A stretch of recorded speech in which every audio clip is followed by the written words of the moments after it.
What's up, everybody? Gabby here from Respected Results. I thought that in today's video it would be a good idea to show you how you could troubleshoot your deadlift using nothing else but a resistance band.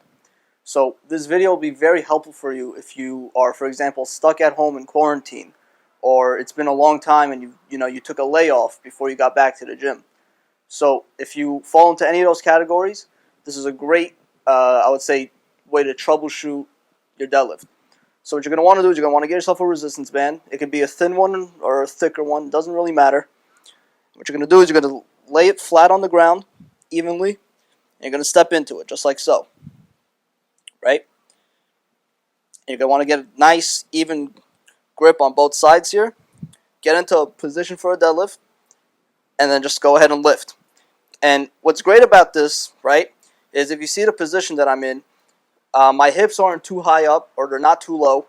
So it's a good way to kind of, train that position for a beginner. I've noticed that when it comes to training, if you're a personal trainer or a coach, when you're training a new client, if it's their first time deadlifting, there's a couple of things that they tend to struggle with the most. One, it tends to be the hip position. Two is the initial pull of the deadlift. Third is the hip movement throughout the deadlift. And fourth, it tends to be the bar path itself, right? So what's cool about this one here, the resistance band deadlift, is it's very similar to a trap bar deadlift, right? Because when you grab a trap bar, you grab it on the sides of you. And what's cool is that it kind of forces you to be in that perfect position here. You're not too low, you're not too high. So now you can lift the band, right? You extend it, and if you see how the band moves up and down, there's no movement.